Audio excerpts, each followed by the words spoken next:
which one would you like to see the Rangers go after, and why is it Connor McDavid? No, Yeah, well, I mean, yeah. it's getting Gretzky, but not with stops in LA and St. Louis first. I can't even imagine how unbelievable that would be Someone if needs that to actually happened. put pressure on Kate, saying it'll be better for the league if you send him to New York, It's like they so did true. It with would be Gretzky. so good. It would be so good. It Yeah, just, oh God. Well, does he have the Messier mentality? Welcome back, everyone. Did you miss us? Because we missed you. Nearly 3 weeks was way too long, and we are back for a special episode of Up in the Blue Seats, your favorite Rangers podcast from the New York Post. As always, it's Mollie Walker, Larry Brooks, and Brian Boyle.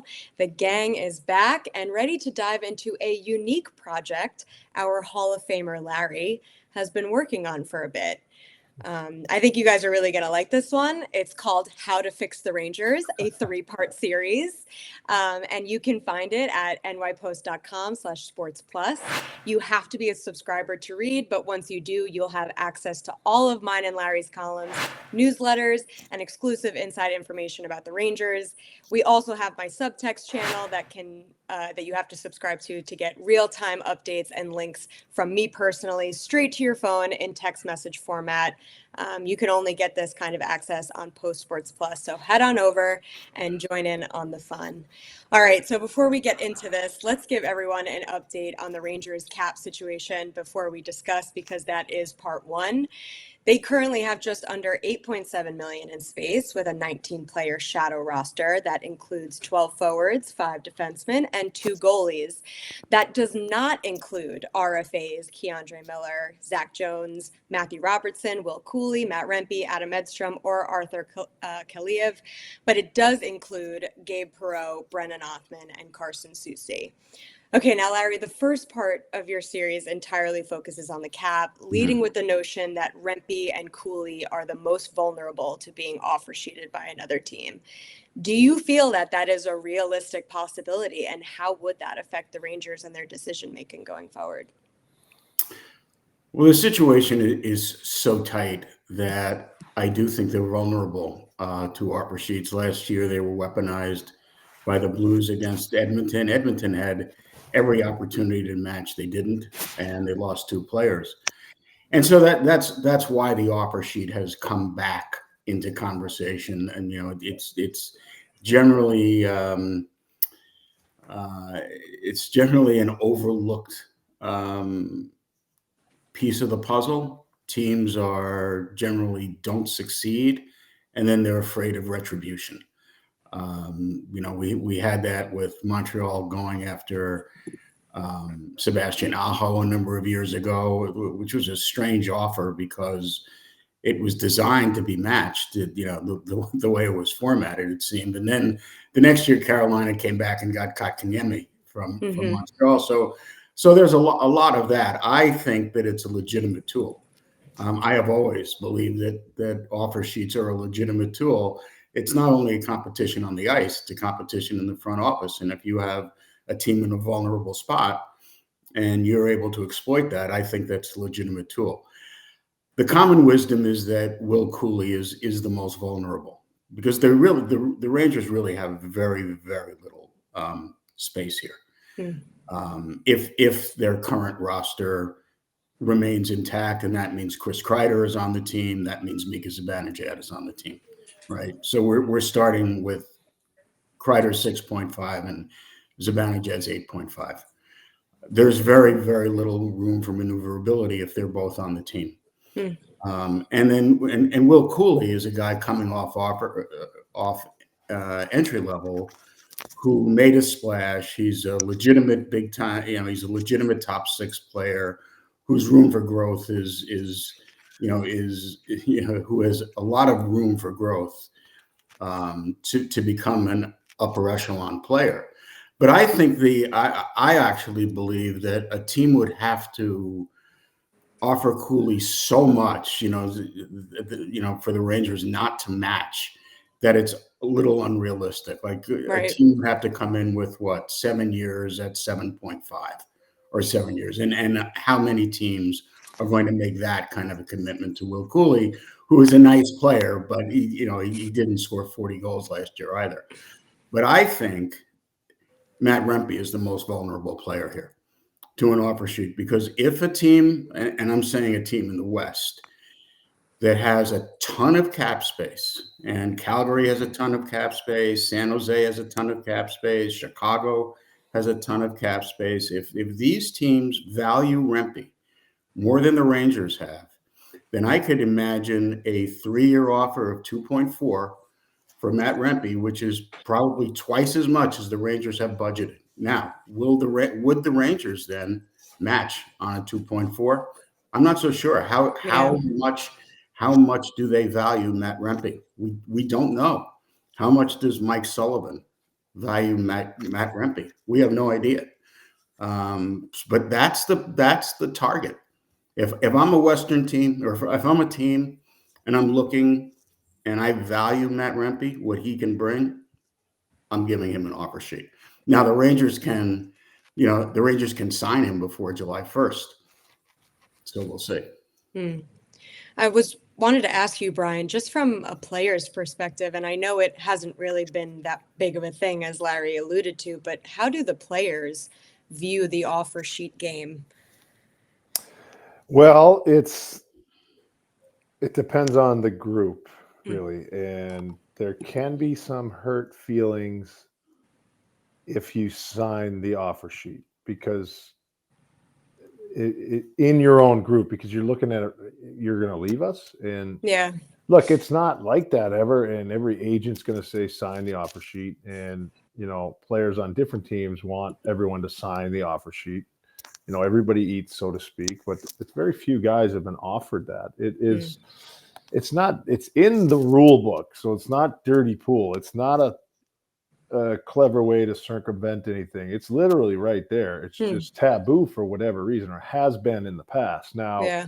I don't know what the stats, I don't even have stats to back it up, but it seems teams are getting smarter. And I'll put those smarter in quotations, because coming out of entry level, the bridge deal is going away, and here's 8 years.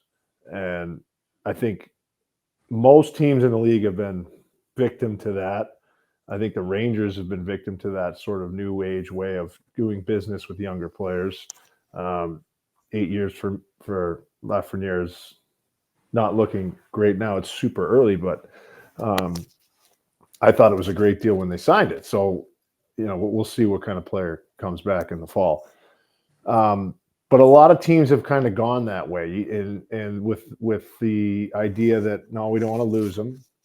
And you can get a Jack Hughes for $8 million instead of, if he has 95 points 2 years in a row, you got to pay him 11, right? So there's so much that goes on. You have to have all of your picks. You have to be willing to, give up those things and make sure you hit on the right guy. And it's interesting. But from generally speaking, it's like, yeah, you got to sign it.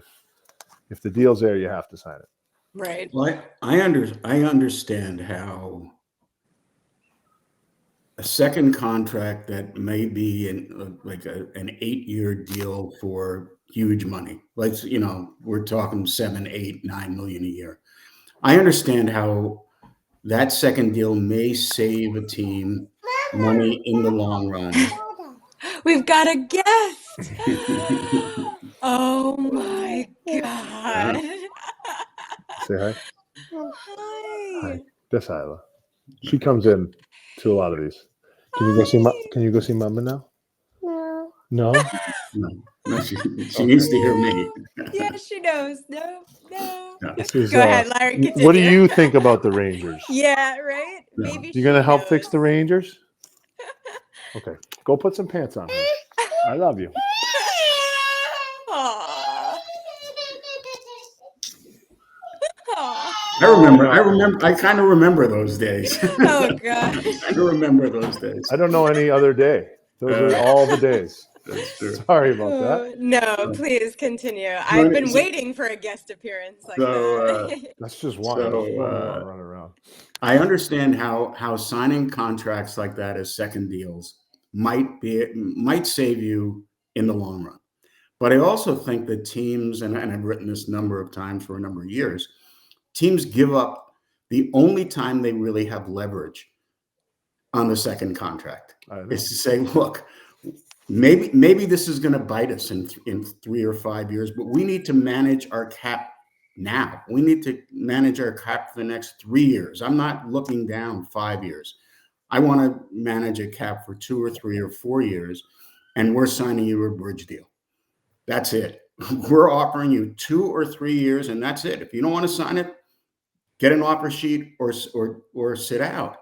But I think teams have yielded their leverage. The only time in the CBA they have systemic leverage is on the second contract. And so actually Lafreniere's 7-year deal is his third contract.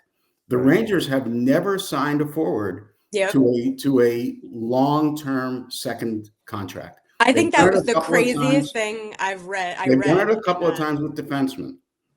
They've never done it with a forward. It doesn't matter. Derek Stepan, Ryan Callahan. I have the list here. Chris Kreider. It doesn't matter. They have never signed a forward to a second contract that's beyond a bridge deal. Hedl, Kakko, Lafreniere, also on the. None of them. Yeah. That's and Fox was the recent one, obviously, but he was coming out like that was the exception. But I mean, I'll tell you what, Slats was the best at that. And by best meaning, you wanted to kill him as a player because he would grind you, and basically you had to wait your turn. Right, and the perception was, and I think it was reality, that he would grind his own players. But he would not grind unrestricted free agents. And that's why. That's right. You got to save up for the shiny toy at the deadline or whatever. That's right. I mean, I remember like every year was either Kreider or Callahan or Dubinsky. One of them were going in. Nope. 2 years going to arbitration. They all filed for arbitration. None of them actually went to arbitration. They were all settled like within 24 hours because nobody wants to go to a hearing. I filed as well. He called me. He said, "Congrats on the deal," and I hadn't signed anything yet. And I'm like, I haven't even gotten the deal yet. He goes, "You better sign it, or I'm taking you to arbitration." Right. And I'm like, "Well, if the deal sucks, I'll go to arbitration." And he hung up on me. And I called him back. I was like, "Thanks for the deal, Glenn." You don't want to go to ARB. The only guy, the only guy in my memory who's gone to ARB with the Rangers is Zherdev, and they walked away. And that's how I got to play on the team. They walked away, and it was kind of like, are you kidding me? Like, they were. It wasn't a sure thing that they were even going to qualify him after his season, and they qualified him, and he filed for ARB, and he got the award, and they just walked away. They rejected it. $3 million. I remember it. Well, the second part of part one talks about how everyone knows that the 2026 free agency class is going to be a big one. Players like McDavid, Eichel, Kaprizov, Nichus are all going to be eligible to become unrestricted free agents. And that's also when the cap is projected to increase to $104 million. Larry, how important will it be for the Rangers to set themselves up to be hunters in that 2026 free agency class? And how much space do you think they'll want to have ideally? Well, I think it's very important for the Rangers to be disciplined this year, to keep their hands in their pockets this year, not to let their appetite overtake what's healthy for them to spend, because I think they will need between $15 and $20 million of cap space going into 2026 summer. Now, we can find out on July 2nd, 2025, in 2 months, and 3.5 months, that McDavid has signed and Kaprizov has signed, and Eichel I don't think is going to sign, but we can learn. Brian's like, you're burying the lead. What? No, I don't think he's going to sign quickly. I don't. Oh, quickly. I mean, Yeah, they I'm don't saying, have- you can learn in this July that none of these players are going to be on the board, but I Right. think some of them will be. Right. But I think, regardless, it's important for the Rangers to be disciplined this year. First of all, there aren't difference makers here. I mean, they're going to go out and spend $14 million on Mitch Marner? Or are you kidding? Silly. I mean, honestly, there's really nobody there. I mean, there are a couple of guys I'd be interested in, but I think Sam Bennett's going to cost way too much. And what, you want Sam Bennett, but you want your own Sam Bennett, or you want a Sam Bennett at 25 or, 24, not the Sam Bennett who's going to be on his, $8 or $9 million contract, when he's gotten beaten up and, he's later in his career. But anyway, because of the class of 26, because this class is does not stand out to me. And the Rangers are not in the position where they're one player away anyway, that this is the year for Chris Drury to be very, very disciplined and go into next season with endless possibilities. We also know, unless he's extended, Panarin's 11.6 comes off the books after this year. So that's 11.5 that is cleared. So, Brian, hypothetically speaking, if all of those players that were just mentioned were to become available, which one would you like to see the Rangers go after, and why is it Connor McDavid? No, well, I mean, that's yeah.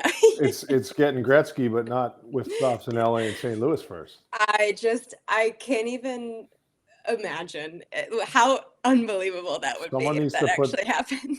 Put pressure on Kate, saying it'll be better for the league if you send him to New York.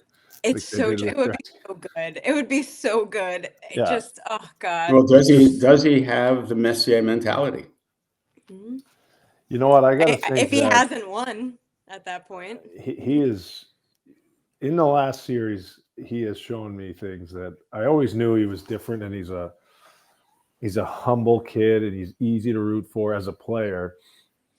He just decided he was going to be the best defensive forward in that series, the best penalty killer I've seen. Like, I think he probably decided the night before. He's like, this is what I'm going to do. And I'm like, I had to work so hard to do, like, let the plugs be that. All right, you go be flashy. He's like, no, we're going to win. This is how we're going to do it. And they gave him nothing.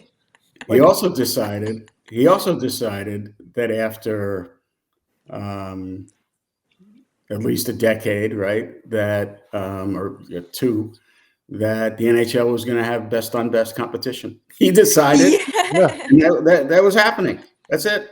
We're playing in the Olympics. We're playing, we're playing four nations. We're having a World Cup. We're changing the All-Star format. Isn't it unreal? But that's the best. Yeah, because everybody was talking. He's been so great for the league in so many different ways. All these PA meetings with guys like me in them were like, we need more out of you guys. Like, you guys drive the bus. You're going to get all the money, and you should. We'll get the scraps because that's great. Everybody kind of eats, but you guys make the decisions. You're smart. Look, any one of them would be, helpful, but that would be like, I can't believe we're talking about it because there's just no way. But I agree with Larry though, in terms of just what to do, like clean up the books a little bit. If everyone kind of comes back and has good seasons, you do things at the deadline that can position you, under Mike Sullivan to make a run or have a good showing in the playoffs. And but I think with the expectations being what they are this year, try to clean up the books a little bit.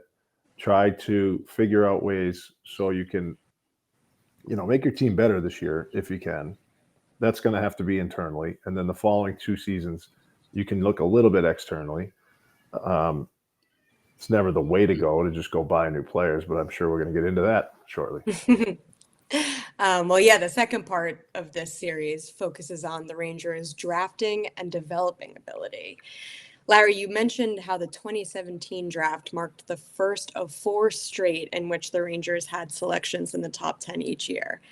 that produced Lias Andersson at 7th overall, Vitaly Kravtsov at 9th overall, Capo Caco at 2nd overall, and Alexei Lafreniere at 1st overall. You point out that the Rangers could have had Nick Suzuki instead of Anderson in 2017, or Evan Bouchard, Noah Dobson, Joel Farabee instead of Kravtsov.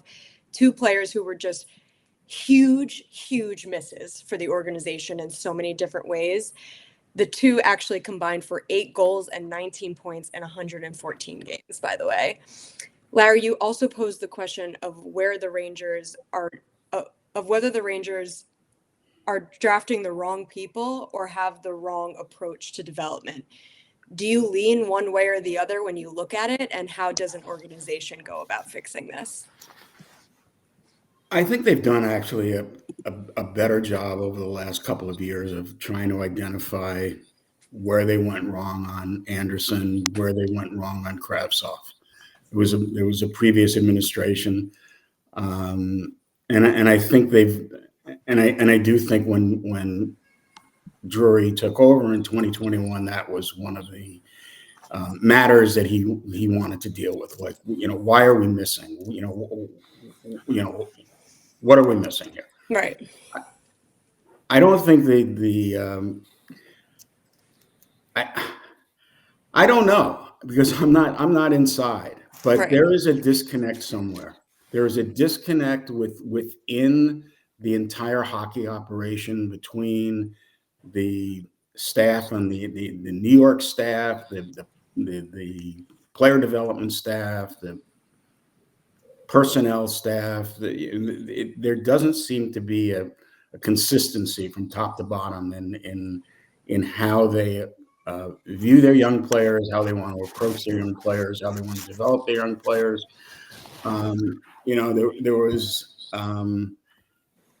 was a defenseman named Ryan Graves, who the Rangers had drafted in the 4th round in 2013.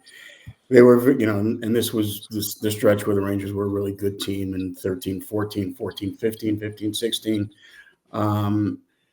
And Ryan Graves never got a game with the Rangers. He just never got a game. There were injuries. There were injury replacements.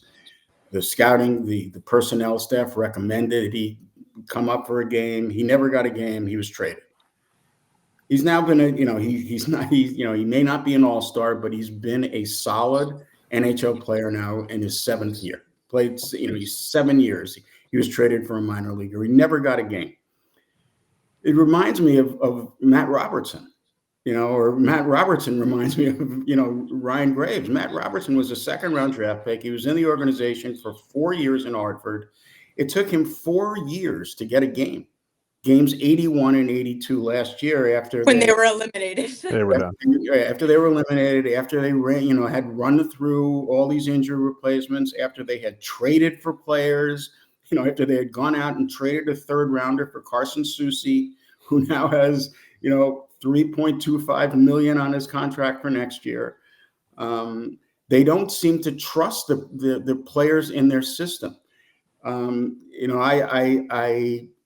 I laugh at the people who critique the Rangers rebuild as not being a true rebuild. Well, who wants a true rebuild? No one wants. Doesn't work. Takes a decade. No. It takes 10 years, and maybe you have some success, but then you slip back. Honestly, you can just look at team after team after team that does a traditional rebuild and never gets there. I mean, how long have the Devils have been in this rebuild now? Right. How long? Buffalo can't make the playoffs. Detroit. Oh, you see it all over the place. Ottawa finally got in. Ottawa finally got in, right? I mean, it takes a long time when you tear it down. And so the Rangers go into this rebuild, and within a year, they have Panarin, they have Trouba, they have Fox. It's a different rebuild, and it would have succeeded. It would have succeeded had they drafted and developed properly. It's not that they didn't rebuild. It's that the guys they drafted weren't good enough to keep up with Panarin, weren't good enough to keep up with Strome / Trocheck, weren't good enough to keep up with Zibanejad, Kreider, right? They just weren't good enough. And so you come out of 2017 with 4 top 10s, and you have and they've made no impact. Plus the fact, in 2019-20, the Rangers became the 16th team in NHL history to go top 2 years in a row, at least 2 years in a row. And I'm telling you, out of the 16, they have received like the 14th most impact from those 2 picks. Buffalo, Reinhart and Eichel, couldn't make the playoffs with them. I mean, they couldn't even make the playoffs with Reinhart and Eichel. So I have to put them below. And then there's one other that, those maybe Kansas City scouts, because they wound up leaving, Right. But honestly, when you think about Aaron Ekblad and Alexander Barkov in Florida and how they built, and when Pittsburgh was, got Fleury and Crosby and Malkin and Jordan Staal 4 years in a row. If the Rangers had a franchise icon, which they thought they were going to draft in Kakko and Lafreniere, they'd be in great shape. They'd be in great shape right now, So, you don't want to look back at 4 players or 2 players to say this is why the Rangers are where they are right now. But this is why the Rangers are where they are right now. They are where they are because their first overall and second overall draft picks have given them next to nothing. Maybe I feel like it's the Rangers' fault. Right. Maybe part of it is the Rangers' fault. Well, yeah, maybe, but you got to identify speed at those 2 positions if you want immediate impact, because no one who gets drafted that high hangs around for 3 years without all the noise around it. So it's always like trade them, new fresh scenery. But if you're a 4th round pick, you can be patient with them. Now, again, as you pointed out, they keep them until they just want to get rid of them 4 years later if you're a mid-round pick. But that's the development aspect of it. But I think if you're in the top half of the first round, you're just going to see speed. You can't have projects. It's because of all the noise surrounding it. I also feel like it's kind of a known thing that hockey in particular is one of the toughest sports to scout real talent that can go the distance. I mean, Brian, as someone who works with really young kids, albeit for fun, do you feel like there are things that can and should be viewed and weighed differently, especially the character stuff, which Larry alludes to in his piece? Yeah, and it's, they're pre-puberty, all these kids, so the character thing isn't as it's just, be a good guy, be a good teammate.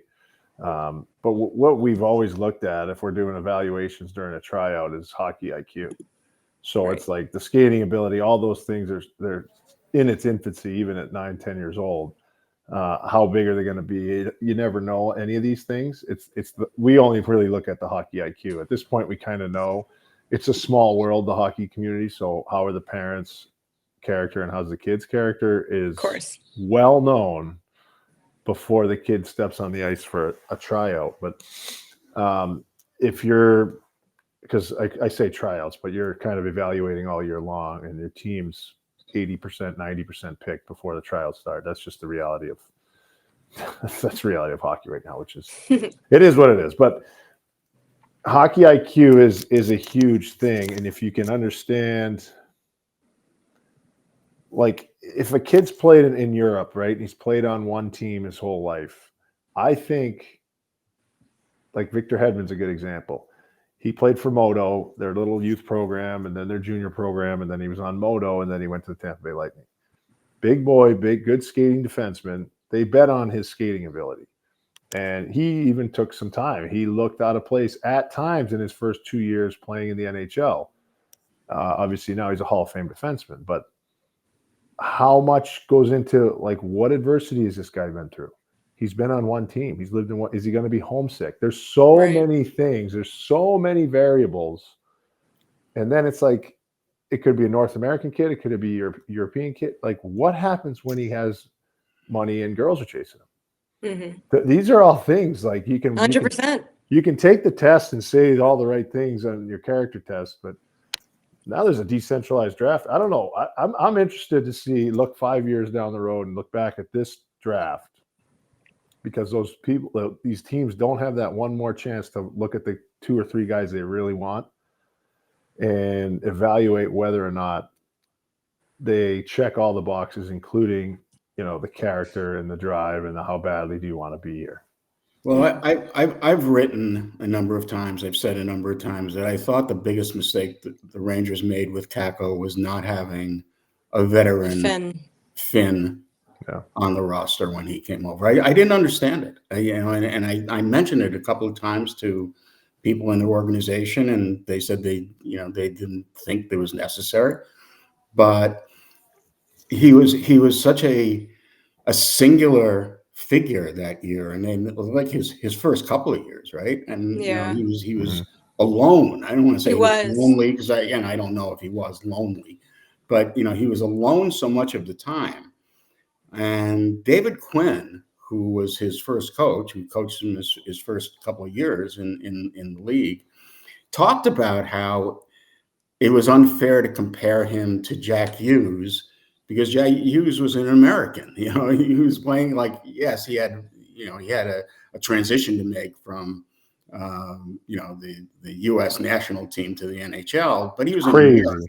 And Kakko needed to was faced with a far greater challenge. But I never understood why the Rangers didn't go out of their way to bring in a Finn on the roster.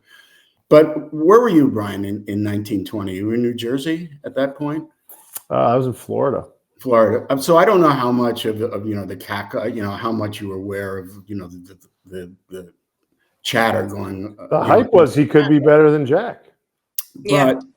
But do you think, and from a third party, do you think that David Quinn just should have given Kakko first power play minutes that year?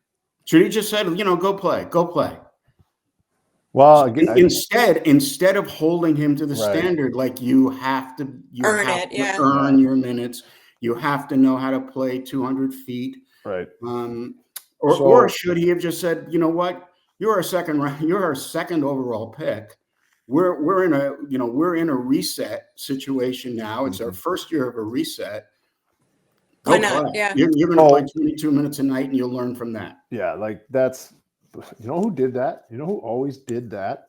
Just what you said, until you really. I mean, especially that first year. Torts always did that. Torts did it with Michael Delzato. He just kept throwing him over the boards. Have the swagger, and DZ worked hard. He was in there. He was committed. Until he was in Hartford. Well, he always did it the first year. And then the lesson started, we know what you're capable of offensively. You have that confidence. I'm going to be harder on you because I want more. And I'm not saying that's the way to do it, because more often than not, that guy would then take a huge dip. And it was kind of like, well, we just had this, and the whole team went like this. If he comes with us now, and then, he split the year with Hartford. But that was more of in Torts' mind, he's getting too big for his britches here. He thinks he doesn't have to do certain things. He should have taken a step defensively. We've given him enough reps. He just thought he could show up and be the same player. We're expecting more.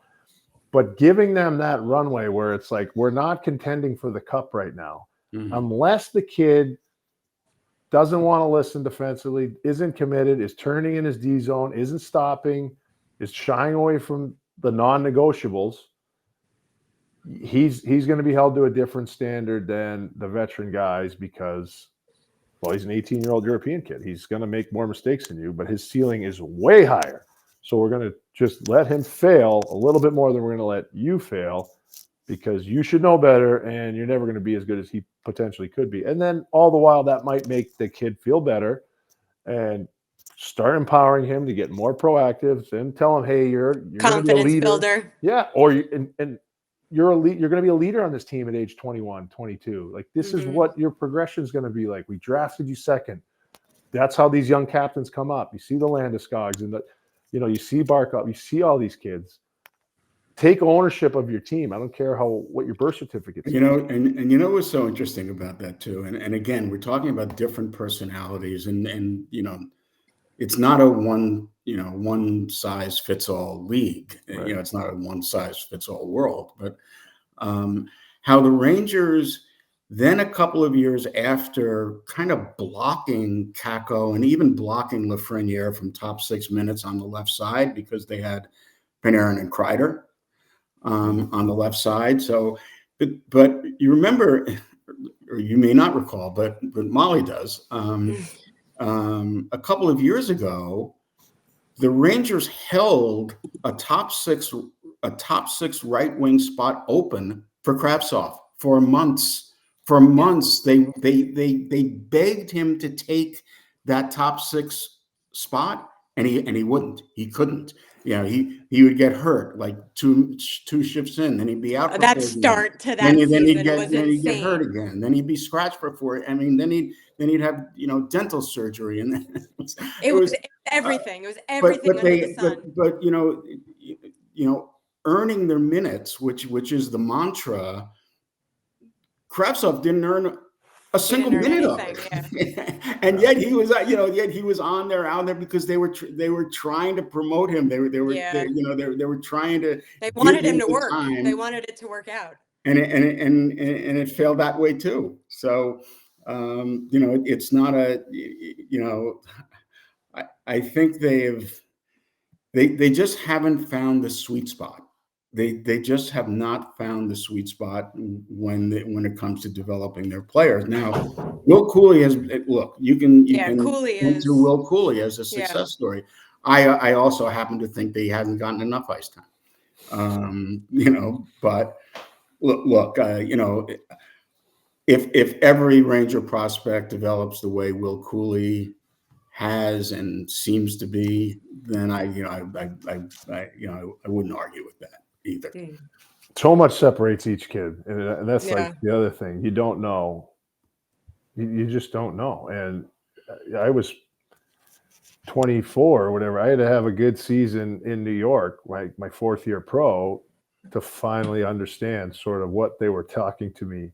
And that could have been communication from LA that was lacking, or then you get to New York and it's like, I just have to do whatever they say. Otherwise I have to go back to that stupid league down the road. I'm not doing it.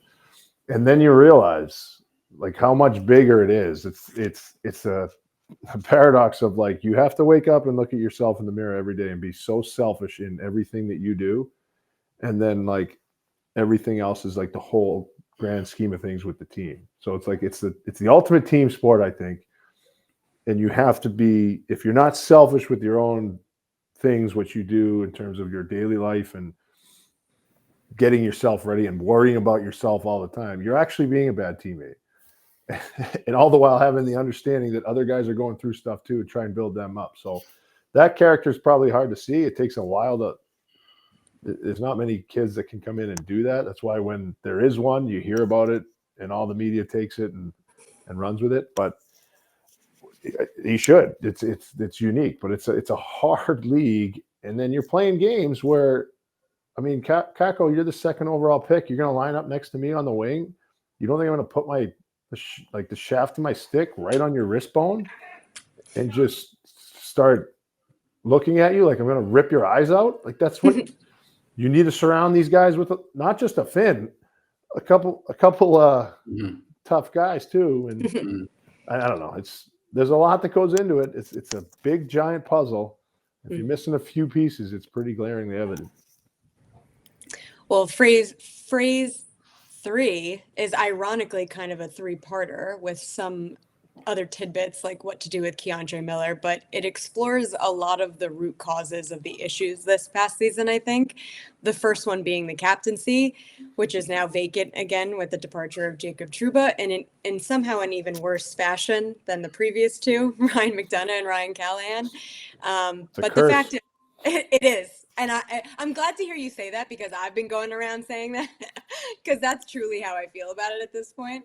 But the fact is that the last team to win a Stanley Cup without a captain was the 1972 Boston Bruins, and they had Bobby Orr. So, but Brian, I'll ask you first. do you think the Rangers need to name a captain on day one of training camp next season? And who do you think it should be? I don't think they need to on day one, just because, Sully's coming in. There's a lot to learn, and you want to, ideally, you want it to be a guy that's going to be there for more than 2 or 3 seasons. Yeah. And so, I like the fact that they went out and got JT Miller for so many different reasons. I love that, Larry. What you, like, on our conversations, like, I think we're in lockstep there.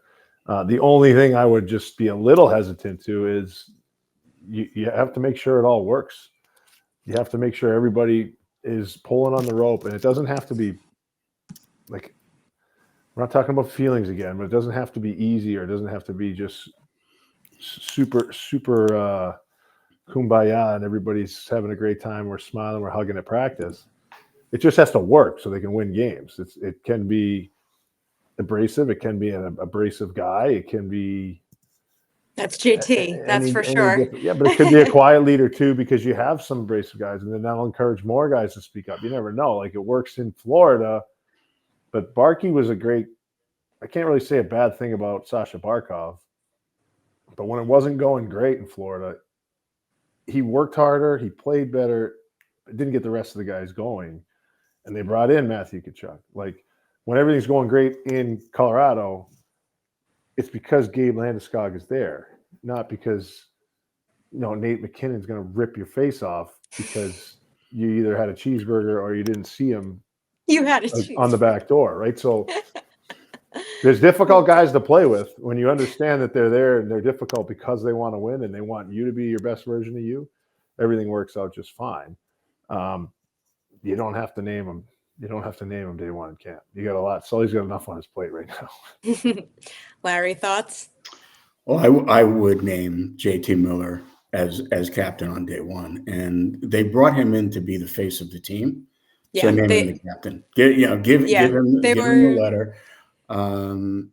Teams that don't have captains generally are in the early stages of rebuilds. They're young. They don't have players on their team who generally profile as leaders. And if that's what the Rangers think of this group, then they're in way more trouble than I think. They are way farther away from contending than I think they are. If they don't think they have a leader, if they don't think they have a captain in that room, there's something wrong.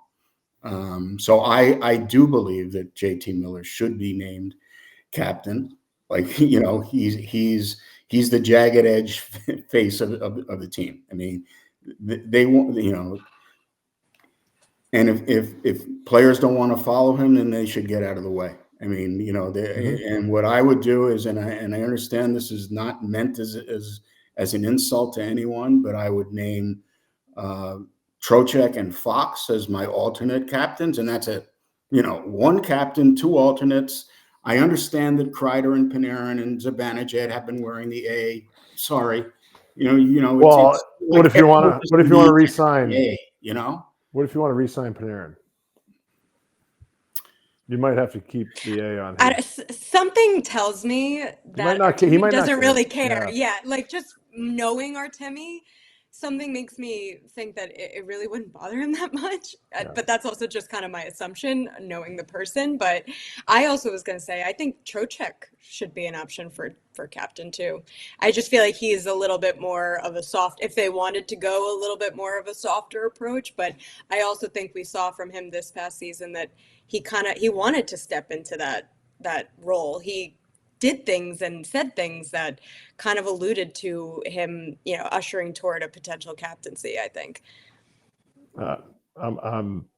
Yeah, he's shown great, he's shown maturity as he's gone on and learned different things. I love Troch.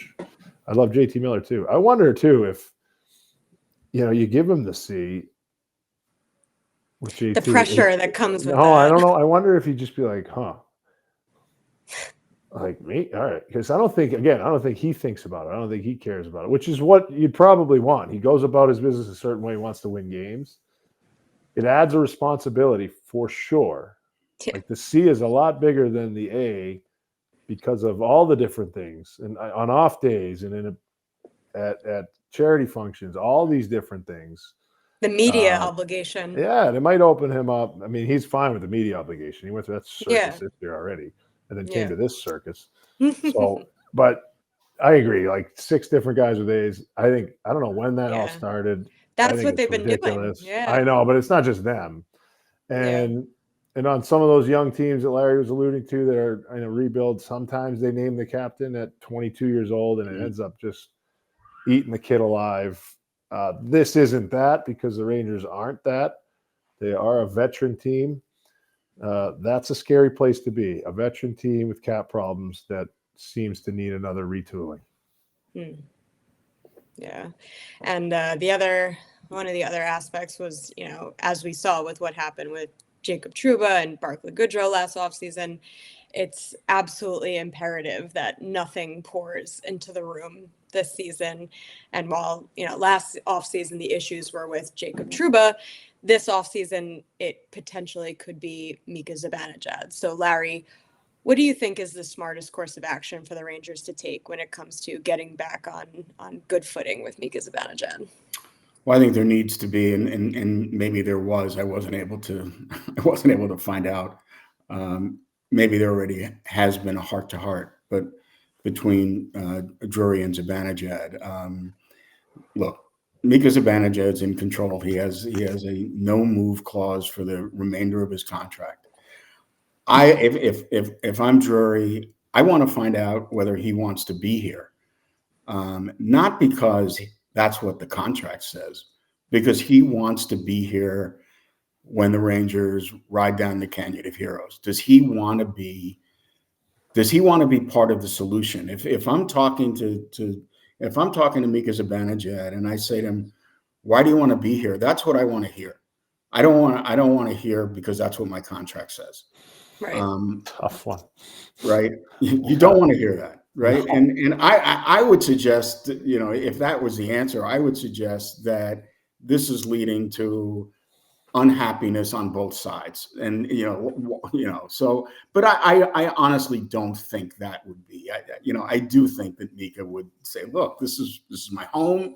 This is my team. I've been here for this is my 10th year. I'm invested. I'm invested in this. I want to be here. I want to be the solution.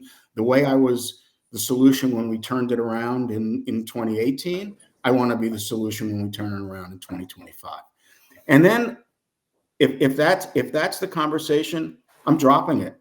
I'm not, there can be no threats of, well, we want you out. And so, you know what, you're going to play on the 4th line. Yeah, that's what's going to get ugly. You're going to be scratched, or you cannot have that. You cannot have that. You have the conversation. The piece of the conversation that I think is important, and we're missing a little information on this too, is that we don't really know whether Sullivan sees Zibanejad as a center or a right wing. I don't think it works if he's a center. I don't think they can stack the 3 centers, because then you do not have a third checking line. You do not have a physical third line. You're not going to make Vincent Trocheck your third line checking center. And so I think the Rangers work with Zibanejad on the right side. He played 24 out of the 32 games after JT came on the right side. He was productive. He played pretty well over the final 3 or 4 weeks of the season. And I would say to him, look, if Sullivan sees him as a right wing, I would say, look, we see you as a right wing. Is that going to be an issue for him? Is that going to be an issue for you? Because if Mika still sees himself as a center, then you want to say, you want to say to him, well, look, you're not playing center here.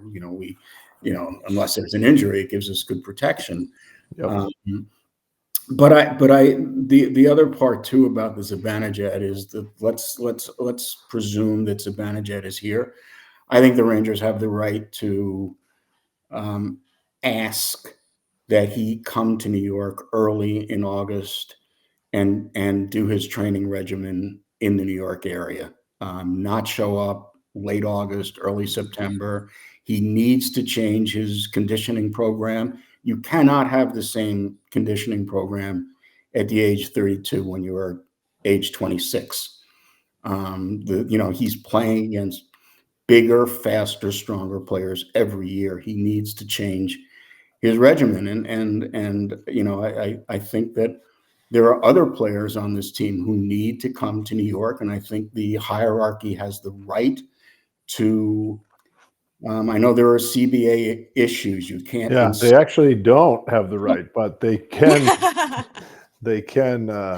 Yeah, there are ways. Politely ask. Yeah, I think that the Rangers need to politely ask Alexis Lafreniere to be in New York in the middle of the summer.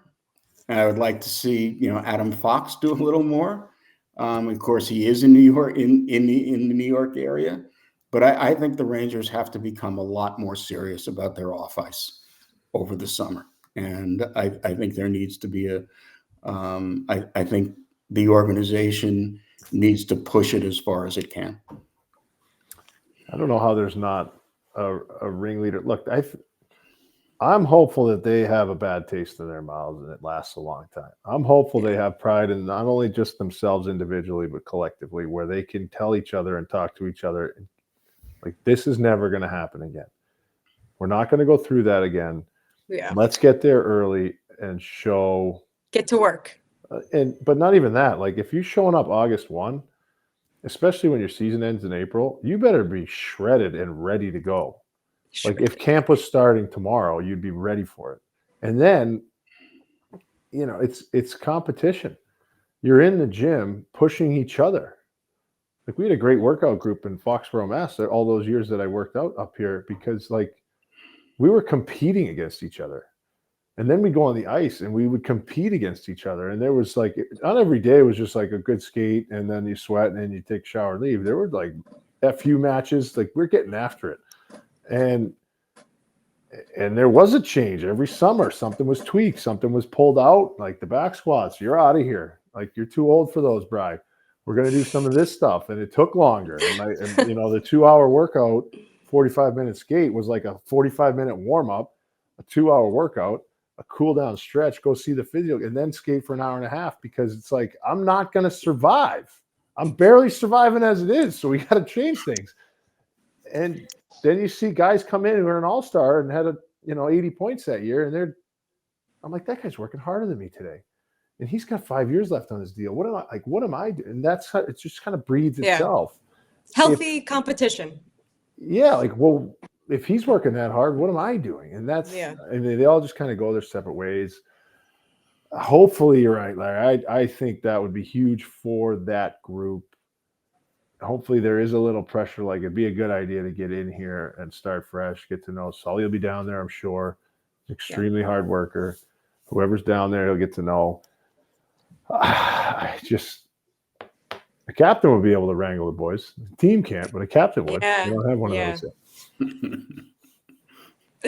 Well, I guess to sign off with a little bit of Rangers news, Michael Pekka will not be back on the Rangers bench. He is joining Chicago for next season. But otherwise the process to fill out the rest of the coaching staff is still ongoing. But that is a good spot for us to wrap up. Again, go and read Larry's 3-part series. It's definitely worth the read. You can find it only on NewYorkPost.com Sports Plus. You're going to have to be a subscriber. Sorry. I don't know what you want me to say. Get out the wallet. This is the good stuff. You're going to want to pay for it. Thank you guys, as always, for listening in, and I'm sure we will be back on very soon.